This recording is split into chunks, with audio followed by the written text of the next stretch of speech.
हमारे पास नेता भी हैं, अभिनेता भी हैं, लेखक भी हैं, बुद्धिजीवी भी हैं, पत्रकार भी हैं, कलमकार भी हैं, शंकराचार्य भी हैं, महामंडलेश्वर भी हैं, भगवत कथावाचक भी हैं, राम कथावाचक भी हैं, संसद भी है, सुप्रीम कोर्ट भी है, विधानसभा भी है, हाई कोर्ट भी है। लेकिन कानून घटिया है, इसलिए गुंडे आते हैं, हिंदुओं के घर में जाते हैं, जो सुंदर बेटियां हैं उनको शाम को उठा ले जाते हैं, रात भर बलात्कार करते हैं, अगले दिन सुबह पहुंचाते हैं। जो शादीशुदा हमारी बहनें हैं, जो 25 साल की हैं, 30 साल की हैं, शाम को उठा ले जाते हैं, पूरा परिवार दुखी रहता है, रोता रहता है, गिड़गिड़ाता रहता है, इसके बावजूद रात को ले जाते हैं और सुबह पहुंचाते हैं। और ये पाकिस्तान में तो होता ही था, बांग्लादेश में तो होता ही था, अफगानिस्तान में तो होता ही था हिंदुओं के साथ। ये हिंदुस्तान में हो रहा है, उस हिंदुस्तान में हो रहा है जो 75 साल पहले धर्म के आधार पर बांटा गया, रिलीजन के आधार पर बांटा गया। अभी 75 साल पहले विभाजन हुआ था, 75 साल पहले पूर्वी बंगाल और पश्चिमी बंगाल अलग अलग हुआ है, और फिर से जो हमारे हिस्से का बंगाल है, वहां फिर से हिंदुओं के गांव में आके, हिंदुओं के घर में घुस के जिहादी आते हैं और बेटियों को उठा ले जाते हैं। आप कल्पना करिए कि बांग्लादेश में क्या होता होगा, अफगानिस्तान में क्या होता होगा, पाकिस्तान में क्या होता होगा। राज्यपाल अपना रोना रो रहे, राज्यपाल भी निंदा कर रहे, बहुत सारे नेता भी निंदा कर रहे, और बहुत सारे महिलावादी तो चुप बैठे हुए, वो बोल ही नहीं रहे। मैं बार बार कहता हूं, हमारे पास सब कुछ है, लेकिन कानून घटिया है। यह भारत कानून से चलता है, यह नेताओं के, अभिनेताओं के भाषण से नहीं चलता है। कानून का राज है भारत में, और कानून ही घटिया है, इसीलिए ये दुर्दशा हो रही हिंदुओं की। यदि आप चाहते हैं कि 25 साल के बाद, 10-20 साल के बाद भारत सुरक्षित रहे, यदि आप चाहते हैं कि जो बंगाल में हो रहा है वो आपके घर में ना हो, यदि आप चाहते हैं कि 10-20 साल के बाद गुंडे आके आपकी बहन बेटियों को न उठाएं, आपके घर में आग न लगाएं, तो दल गुलामी छोड़ दीजिए, पार्टियों की जय जयकार करना छोड़ दीजिए, फेसबुक पे 4000-5000 फ्रेंड बनाइए, समस्या नहीं, मूल कारण, अस्थायी समाधान लिखना शुरू करिए। बंगाल में सोचिए, हिंदू बेटियों के साथ बलात्कार हो रहा है, और केवल तू मैं हो रहा है, आरोप प्रत्यारोप हो रहा है, नूरा कुश्ती हो रही है, बतौलेबाजी हो रही है, निंदा हो रही है, धरना प्रदर्शन हो रहा है, लेकिन कोई यह नहीं कह रहा है कि नार्को पॉलीग्राफ ब्रेन मैपिंग कानून तत्काल बनना चाहिए। कोई यह नहीं कह रहा है कि one nation one penal one police code लागू होना चाहिए, 1861 का पुलिस एक्ट खत्म किया जाए और भारत में one nation one police code बने। चूंकि 1861 वाला पुलिस एक्ट चल रहा है, इसलिए पुलिस सत्ता के गुलाम है। पहले अंग्रेजों के इशारे पे नाचती थी, अब सत्ता के इशारे पे नाचती है। वो जो बलात्कारी हैं, जो आके हिंदू बहन बेटियों को ले जा रहे हैं, वो चूंकि सत्ताधारी पार्टी से है, इसलिए पुलिस शांत होकर बैठी हुई है। अरे अगर भारत को बचाना है, भारत की संस्कृति को बचाना है, सनातन संस्कृति को बचाना है, तो भारत में तत्काल one nation one penal code लागू करना पड़ेगा। ये जो 50-60 घटिया कानूनों का मकर जाल चल रहा है ना, इनको खत्म करना पड़ेगा। अमेरिका की तर्ज पे, जैसे अमेरिका में फेडरल पिनल कोड है ना, ऐसे भारत में एक नया भारतीय पिनल कोड, भारतीय दंड संहिता बनाना पड़ेगा, और सारे जितने भ्रष्टाचार अपराध के कानून हैं, जितने भी, उनको खत्म करके one nation one penal code लागू करना पड़ेगा। घूसखोरी, जमाखोरी, मिलावटखोरी, कालाबाजारी, नशा तस्करी, मानव तस्करी, हत्या, बलात्कार, अपहरण, जिहाद, मजहबी उन्माद, धर्मांतरण, घुसपैठ, सड़क के किनारे अवैध निर्माण, कालाधन, बेनामी संपत्ति, आयसरिक संपत्ति, ये सबके लिए एक कानून बनाना पड़ेगा। एक ही किताब में चैप्टर वाइज, हर अपराध के लिए एक नया चैप्टर, हर अपराध के लिए एक नया चैप्टर। क्यों नहीं हम 150 चैप्टर, 200 चैप्टर का एक नया पिनल कोड बना देते? काहे लिए हम अलग अलग इसको रखे हुए?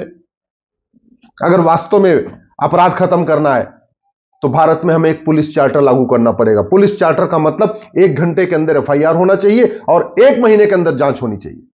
अगर 1 घंटे में एफआईआर ना हो और 1 महीने के अंदर जांच न पूरी हो, तो सीधे सीधे कप्तान को सस्पेंड नहीं करना, कप्तान को टर्मिनेट करने का उसमें प्रावधान होना चाहिए। लेकिन पुलिस तभी जांच कर पाएगी 1 महीने के अंदर, जब नार्को पॉलीग्राफ ब्रेन मैपिंग कानून होगा। इसी तरीके से भारत में एक जुडिशियल चार्टर लागू करना पड़ेगा कि जज को 1 साल के अंदर फैसला करना ही करना है। अगर 1 साल के अंदर फैसला नहीं करता तो सस्पेंड नहीं करना, टर्मिनेट करना, नौकरी खत्म। बहुत है भारत में लोग जज बनने के लिए।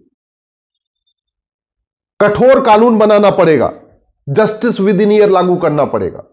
और एक बात और, 75 साल बीत गए, आज तक किसी की नागरिकता नहीं गई, क्योंकि हमारा सिटीजनशिप एक्ट सड़ा हुआ है, महाघटिया है।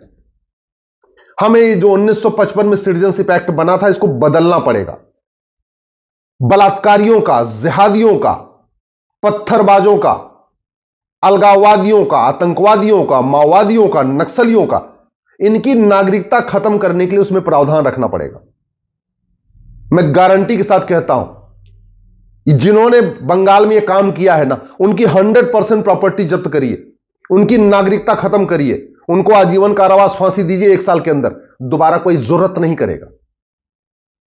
जो आदमी पत्थरबाजी करे, जो आदमी जिहाद फैलाए, जो आदमी गुंडागर्दी करे, 100% प्रॉपर्टी जब्त करिए, नागरिकता खत्म करिए, सिटीजनशिप खत्म करिए उसकी, और डालिए उसको 50 साल के लिए जेल में, और वो भी 1 साल के अंदर। देखिए अपराध खत्म हो जाएगा। बाकी ऐसे कैंडल मार्च होता रहेगा, तू मैं होता रहेगा, आरोप प्रत्यारोप होता रहेगा, बतौलेबाजी होती रहेगी, इससे कुछ फर्क नहीं पड़ने वाला। आप सोचते हैं कि एनजीओ बना के सामाजिक संगठन है, तो पूरी दुनिया के सबसे ज्यादा सामाजिक संगठन भारत में है, दुनिया में सबसे ज्यादा एनजीओ भारत में है, दुनिया में सबसे ज्यादा कथावाचक भारत में है, दुनिया के सबसे ज्यादा महामंडलेश्वर भारत में है, दुनिया के सबसे ज्यादा आचार्य भारत में है।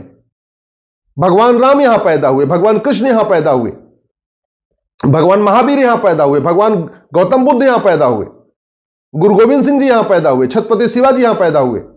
और इसके बावजूद शाम को गुंडे आ रहे हैं और घर के सामने ही लड़की को उठा ले जाते, रात भर बलात्कार करते, सुबह पहुंचाते, पति के सामने पत्नी को उठा ले जा रहे।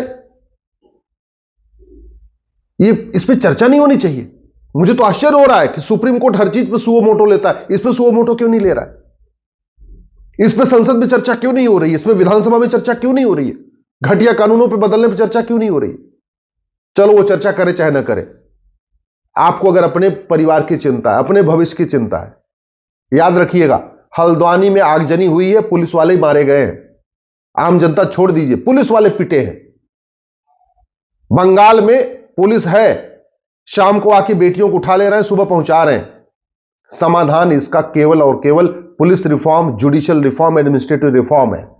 समाधान इसका police charter, judicial charter, administrative charter है।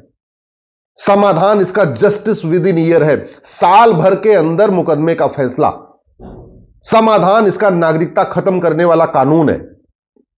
समाधान इसका 100% प्रॉपर्टी जब्त करने वाला कानून है। ये जितने नेता हैं सबके पास आय से अधिक संपत्ति है, बेनामी संपत्ति है। पकड़ में इसलिए नहीं आ रही है कि क्योंकि हमने प्रॉपर्टी को आधार से लिंक करने के लिए कानून नहीं बनाया। प्रॉपर्टी को आधार से लिंक करने के लिए कानून बना दिया जाए, फट से पकड़ में आ जाएगा कि किस पार्षद के पास कितनी प्रॉपर्टी, किस सांसद के पास कितनी प्रॉपर्टी, किस प्रधान के पास कितनी प्रॉपर्टी। और याद रखिए, ये जिन गुंडों ने बंगाल में ये काम किया है, शाम को जो बहन बेटियों को उठाते हैं, उसका जो आका है ना, उसके आका के यहां ईडी गई थी छापा मारने, ईडी को भी पीटा उन्होंने। ईडी के लोगों को पीटा गया था। आप सोच लीजिए, स्वतंत्र भारत में जहां इतना सारा कुछ है, वहां ईडी के लोग गए, वो भी पिट के आए हैं। हल्द्वानी में पुलिस गई है, वो भी पिटी है। जानते हैं क्यों? मन में खौफ नहीं है। मन में खौफ नहीं है कि अगर हम पत्थरबाजी करेंगे तो हमें अंजाम क्या होगा। और एक बात याद रखिएगा, ये अग्नि मिसाइल, ब्रह्मोस मिसाइल, राफेल, ये काम नहीं आया, न हल्द्वानी में काम आया, न बंगाल में काम आ रहा है, न कश्मीर में काम आया है। तो हमारे पास ये अग्नियान, चंद्रयान, मंगलयान, न हल्द्वानी में काम आ रहा है, न बंगाल में काम आ रहा है। काम आएगा केवल कठोर कानून, police reform, judicial reform, election reform, administrative reform. खत्म करिए ऐसे लोगों की नागरिकता। जिंदगी में कभी पार्षद प्रधान बन ही नहीं पाएंगे। अगर मेरी बात ठीक लग रही हो तो मैं आपसे हाथ जोड़ के निवेदन करता हूं, केवल इतना काम करिए, अपने फेसबुक पे 4-5 हजार फ्रेंड बनाइए और जो बात ठीक लगी हो उसको अपने फेसबुक पे शेयर करिए। तू मैं से कुछ नहीं होगा, केवल और केवल कानून बदलना पड़ेगा।